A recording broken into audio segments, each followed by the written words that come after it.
Ito naman ang inspeksyon ng mga otoridad sa mga tulay, paaralan at gusali para nga matukoy ang pinsalang dulot ng lindol kahapon. At kabilang sa mga sinuri ang gusali ng isang kolehiyo sa Maynila na tila ba sumandal sa katabing gusali kasunod ng lindol. At nakatutok doon live si Jam Sisante Caico. Jam. Vicky, matapos inspeksyonin, wala daw nakitang malaking pinsala ang Manila City Engineers Office dito sa EYAC Building sa San Marcelino Street. Gayunpaman, pinabakantehan muna ito habang tinutukoy pa kung ligtas ba ang gusali. Tila nakasandal na ang Emilio Aguinaldo College sa katabing ginagawang building.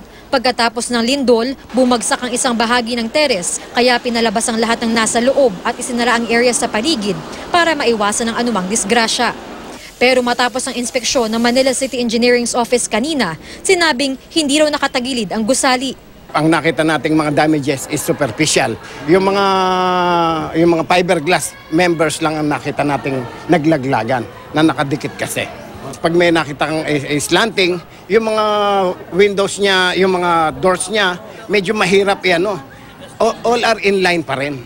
Naka-inline pa rin siya, maski yung mga elevators, lahat ng floors, lahat ng level, lahat ng doors, lahat ng mga windows nabubuksan.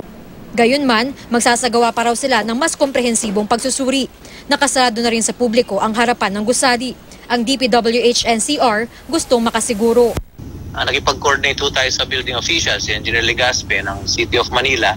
At ganun din para lang makapag-conduct ng mas komprehensibang assessment, pinavacate temporarily yung building dahil nga may nakatilt na ho siya, nakalin na ho siya dun sa katabing building. So ngayon wala na hong occupants inside the building. Ang isa pang gusaling apektado ng lindol, ang Netpark Building sa Bonifacio Global City. Nag-viral sa social media ang pagtapon ng tubig mula sa tangke sa ibabaw nito.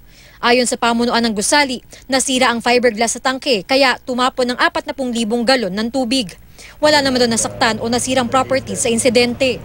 Ang DPWH patuloy ang inspeksyon sa mga tulay, paaralan at pampublikong gusali simula kagabi para matukoy ang pinsalang dulot ng lindol sa Metro Manila.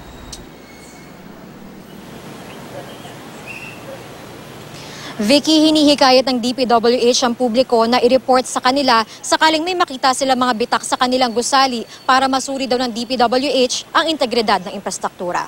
At yan muna ang latest mula dito sa Maynila. Vicky? Maraming salamat sa iyo, Jam Sisante Caico.